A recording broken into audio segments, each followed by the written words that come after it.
Hello guys, welcome to our YouTube channel. तो इस video का आपको बहुत टाइम से इंतजार था।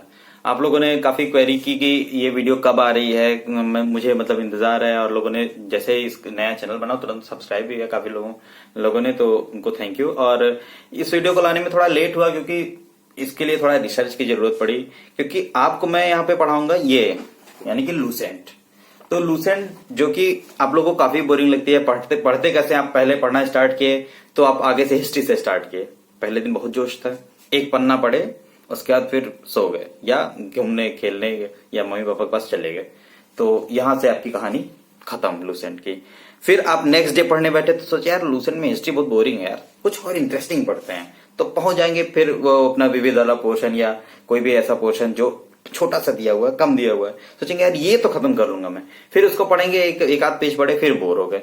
तो इस तरीके से आप बोर हो करके लूसेंट को हटा ही देते हैं, जबकि लूसेंट से ही सारी चीजें आती हैं। तो इसलिए मैं आपको ये लूसेंट जो है पूरी बुक, मैं इसको अच्छे से पढ़ाऊंगा, कवर करवाऊंगा, और आपको इंटरेस्टिंग वे में इसका जो बैकग्राउंड है, जो मतलब हर लाइन के पीछे जो कहानी है वो मैं बताऊंगा। तो स्टार्ट करते हैं हम सबसे पहले संविधान से, क्योंकि संविधान ऐसा पोर्शन है जिसके बारे में थोड़ा थोड़ा बेसिक नॉलेज सबको होता ही है, और इसके लिए आप थोड़ा इंटरेस्टिंग भी होता है, तो आप अच्छे से इसको पढ़ भी पाएंगे और समझ भी पाएंगे। तो मेन बात यह है कि हम लोग बचपन से ही देखते हैं, जब स्कूल में जाते हैं प्लेज होता है, तो प्लेज में हम लोग बोलते हैं all India are my brother and sister, ये सारी चीज, इंडिया इज माय कंट्री। और जब राष्ट्रगान होता है तो राष्ट्रगान खड़े होकर के गाते हैं।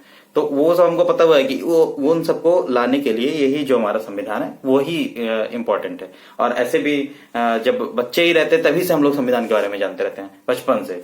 तो इसलिए इसको ही हम पहले पढ़ते हैं। तो इसको जानने के लिए आपको जानना पड़ेगा कि जैसे यहां से स्टार्ट करते हैं भारतीय संविधान के विकास का इतिहास, तो डेवलपमेंट कैसे हुआ। तो पहले ये जानते हैं कि ये भारतीय संविधान कहाँ से आया। तो ये आया, तो आपको पता ही होगा कि ब्रिटिशर्स से आया है। ब्रिटिशर्स कौन थे, मेन बात ये आती है। अब देखिए, जो हमारी इंडिया है कंट्री, वो है किस कॉन्टिनेंट में है, आपको पता होगा एशिया में है। और एशिया कॉन्टिनेंट जो है वो इक्वेटर यानी भूमध्य रेखा के सबसे करीब है। सबसे करीब ना भी बोले तो भी करीब है, मतलब अदर कॉन्टिनेंट्स के कंपैरिजन में करीब है। तो ये होता है कि जो यूरोपियंस थे, यानी कि जो हमारा कॉन्टिनेंट है यूरोप, तो यूरोपियंस जो थे वहां पे, क्योंकि वो इक्वेटर से दूर है, तो वहां पे खाने वाने की चीजें पैदावार कम थी, क्योंकि ठंडक रहता है वहां पे, तो पैदावार कम है। तो उन लोगों में वही हमेशा, अच्छा आप जब भी हिस्ट्री वगैरह भी पढ़ते हैं या कोई ऐसा यूरोप का वीडियो देखते हैं, तो उसमें रहता है क्या, ये लोग पाव रोटी या ऐसे ब्रेड वाली चीजें या कोई मतलब ऐसे एग वगैरह या मटन वगैरह, यही सब वो लोग ज्यादा प्रेफर करते हैं। तो मतलब करते थे पहले। तो हुआ क्या वहां पे कि ये लोग का एकदम मतलब जो खाने पीने की चीजें थी वो बहुत कम थी वहां पे। तो होता ये है कि वो लोग में से सबसे पहले पुर्तगाली आते हैं इंडिया में, घूमते टहलते, क्योंकि वो पूरा वाटरवेज था, पूरा मतलब पूरे ओशंस थे। तो वहां से आते हैं, इंडिया पहुंचते हैं और देखते हैं कि ये तो बहुत हरी भरी कंट्री है, यहाँ तो बहुत पैदावार है, लोग बड़े खुश दिख रहे हैं, और मतलब काफी यहाँ पे सोने वोने भी चलते थे, सोने की चिड़िया कही जाती थी। अरे वाह यार, तो बहुत अच्छी कंट्री मिल गई। तो ये आए यहाँ पे अपना स्टार्ट किया व्यापार। अच्छा, व्यापार का क्या, ये व्यापार स्टार्ट करने का आइडिया कहां से आया कि आए, जैसे हम लोग भी कहीं जाते हैं तो अगर घूमने उमने भी कहीं गए तो वहां देखते हैं कि अच्छा यार ये तो मेरे यहाँ नहीं मिलता, यहाँ इसको मैं ले चलता हूँ। तो इस तरीके से ये आए। और देखिए, अच्छा वो मसाले वसाले भी होते हैं कुछ, पहले मसाला वसाला कुछ नहीं, इन लोग क्या करते थे, ये आपका चिकन मटन जो भी होता था उधर का, क्योंकि उधर पैदावार तो कम होती है, तो उसमें नमक वमक लगा करके उसको खाते थे। तो यहाँ आए, देखिए अरे वाह यार, यहाँ तो काफी अच्छी चीजें हैं, टेस्ट भी काफी आता है।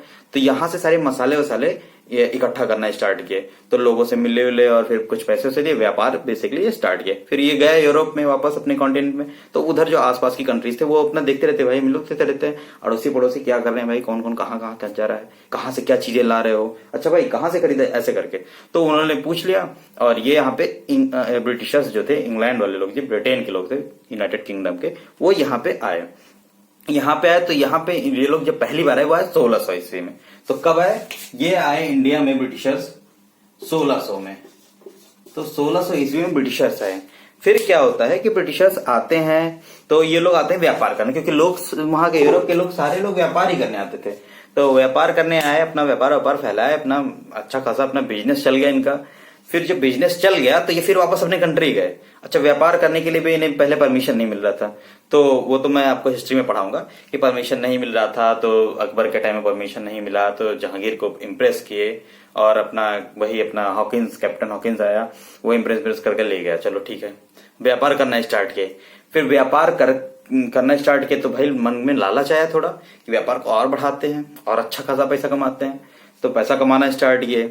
फिर होता ये है कि जब ये लोग अपना बिजनेस एक्सपैंड करना स्टार्ट किए तो ये हुआ कि इन्हें थोड़ी प्रॉब्लम आने लगी। प्रॉब्लम किस चीज की आने लगी?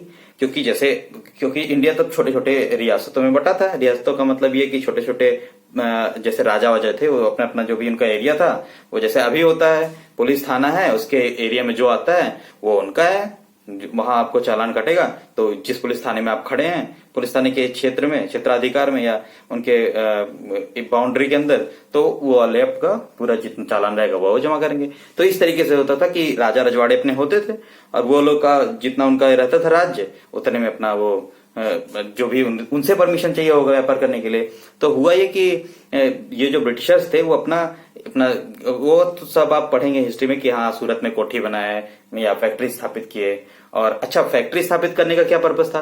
तो फैक्ट्री स्थापित करने का पर्पस ये था कि अपने बाजार को एक्सपैंड करना, क्योंकि यहाँ प्रॉफिट काफी हो रहा था और यहाँ पे कपड़े उपड़े यहाँ से जो उठा के ले जाते थे कॉटन वगैरह, वही फिर वहां पे अपना कपड़ा वड़ा बना के महंगे बेचते थे। यहाँ सस्ते में कॉटन पा जाते थे, खाने पीने की चीजें पा जाते थे, पूरा उठा ले जाते थे और व्यापार कर रहे थे। तो इनको तो काफी मतलब फल फूल रहे थे।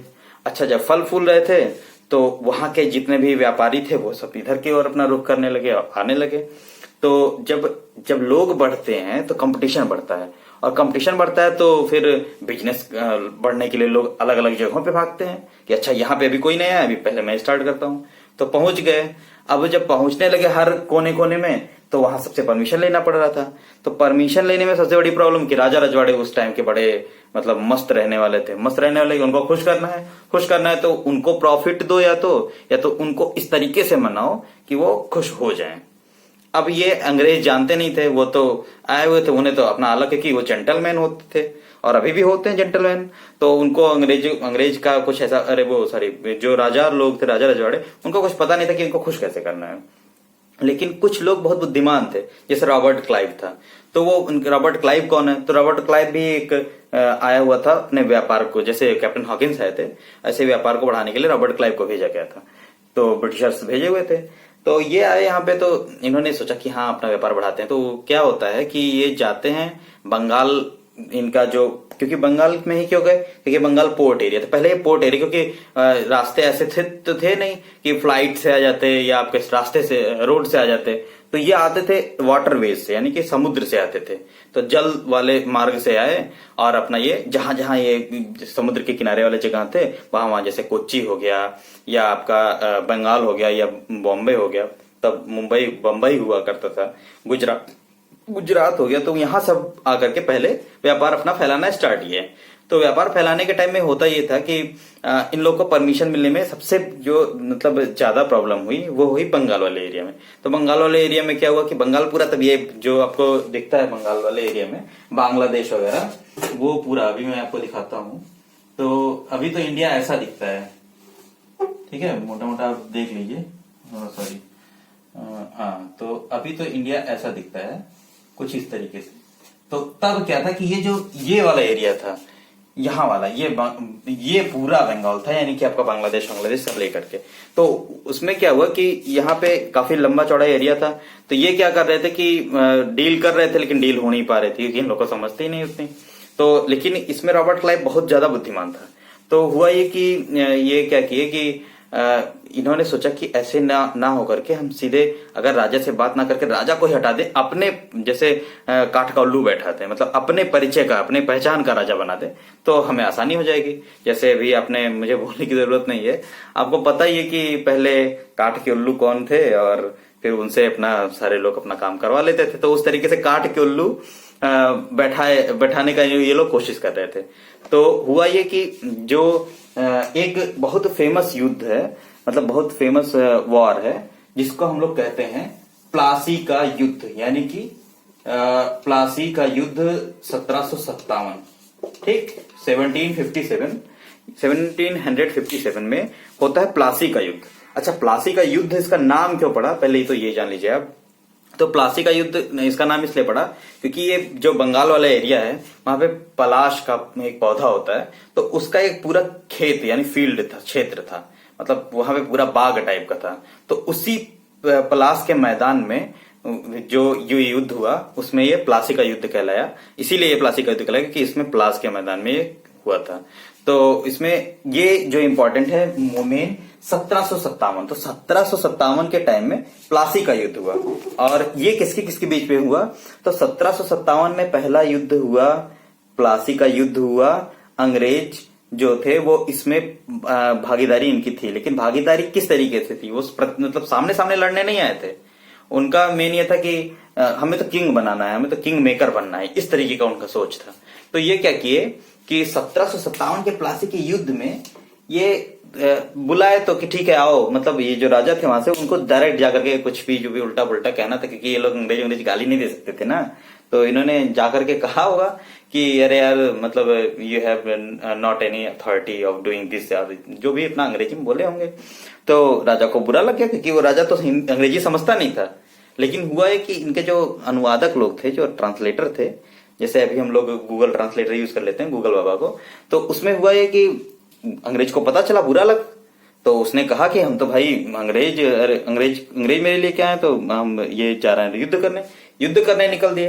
तो युद्ध करने गए, फिर इन्हीं का एक आदमी, क्योंकि भारतीयों में थोड़ा सा ये मतलब कुछ लोग सारे मैक्सिमम लोग भोले भोले होते थे, मतलब सीधे साधे, लेकिन कुछ लोग बहुत चालाक होते थे।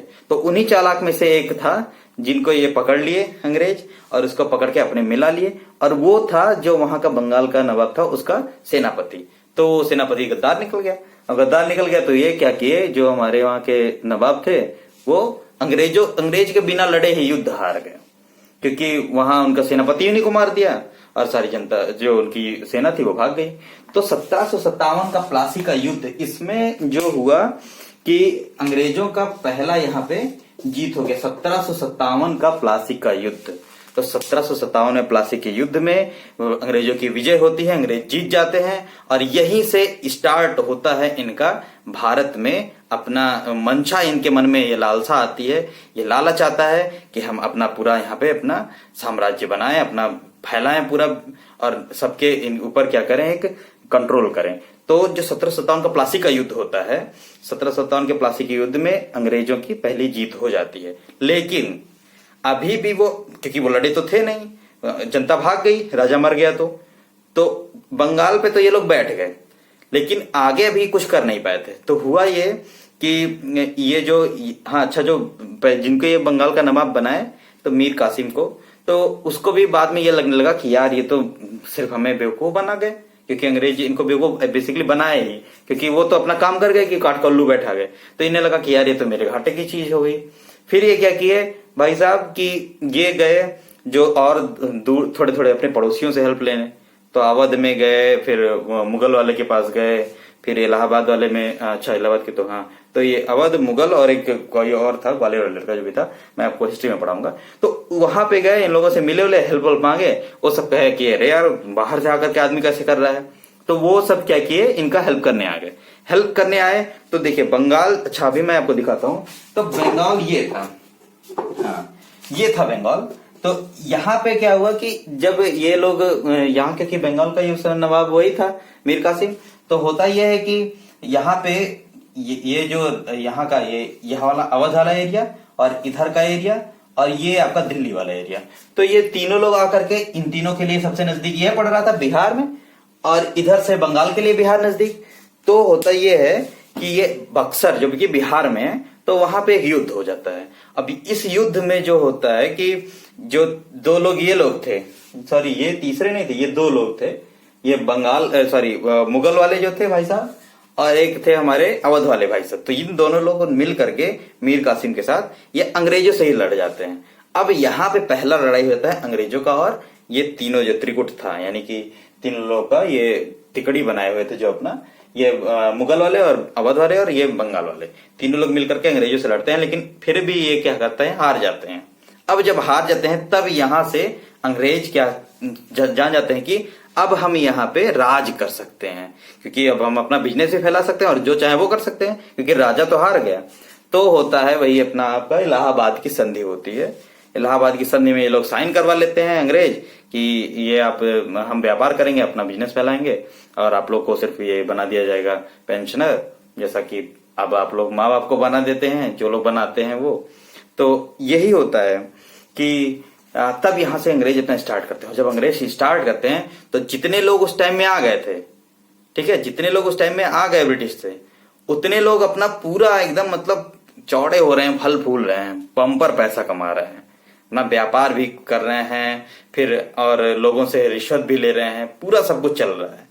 तो जब ब्रिटिश को ये पता चला, अच्छा जो लोग आए हुए थे उनमें सारे व्यापारी थे, तो उस समय ब्रिटेन में क्या चलता था, तो ब्रिटेन में ये चलता था कि जो संसद था, तो पार्लियामेंट, तो संसद उस समय भी वहां संसद होता था। संसद में क्या था कि जो लोग मंत्री लोग होते थे वो होते थे यही हमारे क्या कहते हैं हाँ, जो व्यापारी थे वो लोग होते थे मंत्री। तो वो लोग मंत्री थे तो इसलिए कोई दिक्कत नहीं था। लेकिन जब ये आता है आपका सबसे पहला जो हमारा कदम आता है संविधान के विकास में 1773 का रेगुलेटिंग एक्ट, तो इस टाइम पे ये आया क्यों, तो रेगुलेटिंग एक्ट क्यों आया, मैं रेगुलेटिंग के बारे में बताता हूं, लेकिन पहले ये जान लीजिए कि ये आया क्यों। तो हुआ ये कि ये लोग अपना 1764 से लेकर के ये 1773 तक ना पूरा कायदे से फैलने लगे, एकदम अच्छे से अपने उधम मचाने लगे। फिर होता ये है कि जब ये ब्रिटेन को बात पता चलती है कि जो भी यहाँ से जा रहा है वो एकदम मतलब ऐशो आराम, एकदम वो जो वहां के मंत्री होते थे या सांसद वगैरह होते थे उन लोगों से काफी ज्यादा हाई, तो लोगों के बाद खटकी और उस समय सरकार बदल गई। सरकार बदली तो जो ये व्यापारी वर्ग वाले मंत्री थे वो हट गए और जो वहां के सांसद थे वो मंत्री हो गए। तो जो मतलब जो नॉर्मल लोग मंत्री बने तो उन लोगों को ये बात बहुत खटकी कि भैया ये लोग कहाँ से इतने अमीर होकर के आ रहे हैं, वो अमीरी किसी की पचती नहीं है। दूसरे लोग आपको देखेंगे अमीर होता तो कहेंगे भैया ये तो गड़बड़ है, कुछ तो 2 नंबर का ये कर रहा है। तो ये लोग तो 2 नंबर का कर भी रहे थे। तो हुआ ये कि ये जो जा रहे थे लोग वहां से पता चल गया कि भैया ये कुछ तो गड़बड़ कर रहे हैं। तो जब इसके लिए कोई समिति मतलब बैठाई गई जिसको भेजा गया कि जाओ देख के आओ क्या गड़बड़ी कर रहे हैं। गए देखने, आए इंडिया में, देखे कि भैया ये लोग तो पूरा एकदम मतलब जन्नत में समझ लो जी रहे हैं, स्वर्ग में जी रहे हैं। तो फिर क्या हुआ कि वहां के जो क्राउन था, वहां पे क्राउन हमेशा से चलता है, राजा होता ही है वहां पे, तो राजा तो नाम मात्र का होता है। तो जो वहां का प्रधानमंत्री था उसने रानी एलिजाबेथ को एक पत्र दिया और कहा कि ऐसा है मैडम आप इसको भेजिए। तो उसको उन्होंने बना के भेजा 1773 का रेगुलेटिंग एक्ट। तो ये रेगुलेट करने के लिए, भारतीयों पर रेगुलेट करने के लिए नहीं आया था, ये मेनली आया था, इसको रेगुलेटिंग एक्ट नाम इसलिए दिया गया क्योंकि ये आया था जो लोग अपना एकदम चौड़े हो रहे थे उनको रेगुलेट करने के लिए। तो होता यह है कि यहां देखिए आपको दिख रहा होगा कंपनी पर संसदीय नियंत्रण। तो जो संसद था ब्रिटेन का उसका नियंत्रण कंपनी पर हो गया कि भैया ऐसा है, अब सारे लोग को खाने पीने दो, सारे लोग को फलने फूलने दो, तुम अकेले ना फलो फूलो। तो ये अपना स्टार्ट करते हैं कंपनी पर संसदीय नियंत्रण। पहला चीज आप जान लीजिए 1773 का रेगुलेटिंग एक्ट, ये पहला हमारे संविधान के विकास में पहला जो स्टेप है वो ये रहता है 1773 का रेगुलेटिंग एक्ट। वो इसलिए आया था क्योंकि लोग यहाँ बहुत फल फूल रहे थे 1764 के बक्सर के युद्ध के बाद। 1764 के बक्सर के युद्ध के बाद, 1757 पहला युद्ध, 1764 का बक्सर का जो युद्ध होता है उसके बाद, जो इलाहाबाद की संधि के बाद ये होता है कि ये लोग अपना भैया जो फैल रहे हैं 1773 तक जो बहुत फैल लिए थे, 72 में वापस गए, तो उनके लिए उनको कंट्रोल करने के लिए ये आया 1773 का रेगुलेटिंग एक्ट। 1773 का रेगुलेटिंग एक्ट, तो रेगुलेटिंग एक्ट कब आया था? 1773 में। 1773 का रेगुलेटिंग एक्ट, आप चाहे जैसे बोलिए।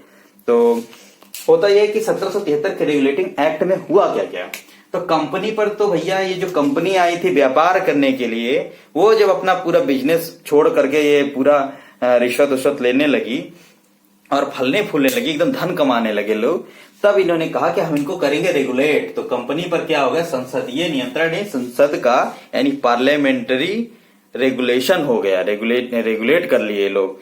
तब स्टार्ट हुआ 1773 कंपनी पर संसदीय नियंत्रण कर लिए 1773 के रेगुलेटिंग एक्ट में।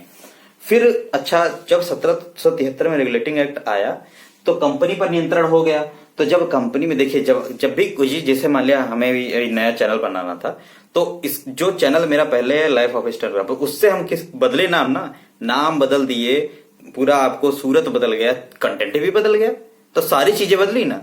तो जो बेसिक चीज बदलनी थी वो बदलना था कि कंपनी पर संसदीय नियंत्रण करना था। तो उसी के लिए क्या किए कि जैसे जो आपका पहले पोस्ट रहता है, बाद में वो पोस्ट बदल जाता है। जैसे मान लिया आप ये आई गवर्नमेंट बीजेपी की, तो इन्होंने क्या किया, आगे प्रधानमंत्री जी ने क्या किया, काम लगभग वही है, थोड़ा बहुत कॉन्सेप्ट बदला, और क्या कहा कि भैया अब ये हमारा योजना आयोग नहीं रहेगा, अब आ गया नीति आयोग। नाम बदल दिए, योजना आयोग नहीं नीति आयोग आ गया। तो अब आ गए प्रधानमंत्री दूसरे, तो नाम बदल गया, फिर चीजें बदल गई।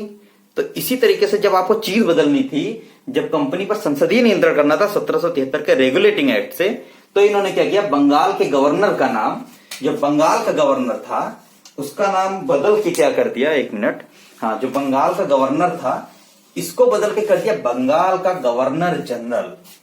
ठीक, क्या कर दिया, बंगाल के गवर्नर को बंगाल का गवर्नर जनरल। तो गवर्नर जनरल बना भैया। तो इसमें आपको ये चीज याद रखने की बहुत ज्यादा जरूरत है, क्योंकि बहुत ज्यादा बार पूछा गया है। मतलब मैं आपको बता दूं, लगभग 10 से 15 जो रिसेंट एग्जाम्स हैं उसमें, रिसेंट कई एग्जाम्स में ये चीज पूछा गया, बंगाल का पहला गवर्नर जनरल कौन बना। तो 1773 के रेगुलेटिंग एक्ट में जब बंगाल का गवर्नर बदल करके बंगाल का गवर्नर जनरल कर दिया गया, तो वहां पे पहला गवर्नर जनरल बनता है वारेन हेस्टिंग्स। याद कर लीजिए, एकदम अच्छे से इसको दिमाग में बैठा लीजिए, वारेन हेस्टिंग्स। तो क्योंकि आप जो बंगाल का गवर्नर था वो बदल गया, बंगाल का गवर्नर जनरल हो गया, तो पर्सन वही था, वारेन हेस्टिंग पहले भी था, लेकिन वारेन हेस्टिंग का पद बदल गया।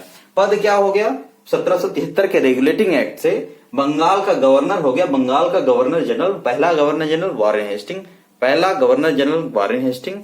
ठीक, तो आप इसको याद कर लीजिए, गवर्नर जनरल पहला वारेन हेस्टिंग, और कहां, बंगाल का पहला, बंगाल का गवर्नर जनरल वारेन हेस्टिंग्स। फिर इन्होंने क्या किया, तो क्या हुआ कि जब ये सब स्टार्ट हुआ, तो फिर होता यह है कि जो अब आपस में कोई भी मतभेद हो या आपस में कोई भी लड़ाई झगड़ा हो जाए, या क्योंकि हम नियंत्रण स्थापित करना चाह रहे थे ना, तो और शासन तो पहले ही चलाने लगे थे ये कंपनी वाले। तो हुआ ये कि स्टार्ट करते हैं ये कि इसी के तहत क्या कर देते हैं, ये 1774 में, 73 में एक्ट आया रेगुलेटिंग एक्ट, और 1774 में ये एक न्यायालय की स्थापना, यानी कोर्ट, यानी कि एक, अब हमारा ही जज रहेगा, मुकदमा भी हमारा, वकील भी हमारा और जज भी हमारा, सारा कुछ मेरा ही। ये लोग पूरे ब्रिटिश वाले बना लिया अपना, तो न्यायालय की स्थापना इन्होंने कर दिया 1774 में। और जो पहला इनका जज बना, मुख्य न्यायाधीश बना, तब भी मुख्य न्यायाधीश होते थे, तो वो जो पहले बने उनका भी नाम आप याद कर लीजिए, एलिजा इम्पे, इनका नाम था एलिजा इम्पे। तो ये पहला, ये भी काफी बार एग्जाम में पूछा गया, पहला जो आपका मुख्य न्यायाधीश बना वो बना एलिजा इम्पे, और 3 अन्य न्यायाधीश बने, वो नहीं पूछा जाता जनरली, तो बस एक बार मैं उसको आपको बता दे रहा हूँ। 3 मुख्य जो और अन्य न्यायाधीश बने वो चैम्बर्स थे, आप याद भी कर सकते हैं, चैम्बर्स, लिमेस्टर और हाइड। चैम्बर्स, लिमेस्टर, हाइड, ये 3 लोग थे। लेकिन आपको मेन जो याद रखना है कि आपका ये जो मुख्य न्यायाधीश पहले बने वो ने एलिजा इम्पे। ठीक है, तो 1774 में न्यायालय की स्थापना, 1773 रेगुलेटिंग एक्ट, बंगाल का गवर्नर जनरल, और पहला गवर्नर बंगाल का गवर्नर जनरल वारेन हेस्टिंग। फिर आता है आपका ये 1774 में न्यायालय की स्थापना, मुख्य न्यायाधीश पहला, प्रथम मुख्य न्यायाधीश एलिजा इम्पे, बहुत बार पूछा गया, एलिजा इम्पे प्रथम मुख्य न्यायाधीश थे। फिर आता है ब्रिटिशर्स जो थे। अब यहां से देखिए भैया, ब्रिटिशर्स का जो ये लोग थे आराम से अपना कर रहे थे, उनके ऊपर निजी व्यापार पर रोक लग गया। अपना आप कोई पर्सनल यहाँ कंपनी नहीं खोल सकते हैं, जो वहां की ब्रिटेन की सरकार आपको अनुमति देगी वही आप यहाँ कंपनी चला सकते हैं, अपने मन से कोई अपना नया कंपनी नहीं डाल सकते हैं। और रिश्वत उश्वत आपको नहीं लेना है, ये बात जान लीजिए, करप्शन नहीं करना है। करप्शन तो अभी भी नहीं करना है, लेकिन बहुत सारे लोग कर रहे हैं, तो ये करप्शन आपको रोक लग गया। ये आपका था पूरा रेगुलेटिंग एक्ट। तो फिर से स्टार्ट से एक बार रिवीजन कर लेते हैं। तो 1773 का आया था रेगुलेटिंग एक्ट, किसको रेगुलेट करने के लिए आया था, कंपनी को। कंपनी बहुत फल फूल रही थी, लोग बहुत ज्यादा धनी हो जा रहे थे, इसलिए उनको रेगुलेट करने के लिए आ गया था 1773 रेगुलेटिंग एक्ट। तो कंपनी पर संसदीय नियंत्रण, यानी कि ब्रिटेन का नियंत्रण, ब्रिटिश का नियंत्रण, संसद का, पार्लियामेंट का कंपनी पर हो गया। और कंपनी वाले का जो बंगाल का गवर्नर था वहां पे आपका नाम बदल के बंगाल का गवर्नर जनरल कर दिया गया और पहला बना वारेन हेस्टिंग। तो पहला जो गवर्नर जनरल बंगाल का बना वो बना वारेन हेस्टिंग। फिर 1774 में न्यायालय की स्थापना, मुख्य न्यायाधीश एलिजा पे। फिर आता है ब्रिटिशर्स के ऊपर निजी व्यापार और रिश्वत पर रोक। ये आपका 3 से 4 जो इंपॉर्टेंट पॉइंट है वो आप याद रखिए। पहला कंपनी पर नियंत्रण, और किस चीज के अंदर, 1773 के रेगुलेटिंग एक्ट में। तो कंपनी पर नियंत्रण संसद का होगा, ब्रिटिश संसद का। दूसरा ये बंगाल का गवर्नर जनरल, और पहला गवर्नर जनरल बंगाल का वारेन हेस्टिंग। फिर आता है आपका आगे कि फिर आता है आपका 1774 में न्यायालय की स्थापना, मुख्य न्यायाधीश पहले एलिजा पे। फिर उसके बाद नेक्स्ट आता है आपका कि जो ब्रिटिश के लोग हैं ये अपना निजी व्यापार नहीं कर सकते हो, और आप क्या करोगे, रिश्वत नहीं लोगे, रिश्वत पे बिल्कुल एकदम रोक। तो मिलते हैं नेक्स्ट वीडियो में, बहुत लंबा वीडियो हो रहा है। Okay, thank you, bye.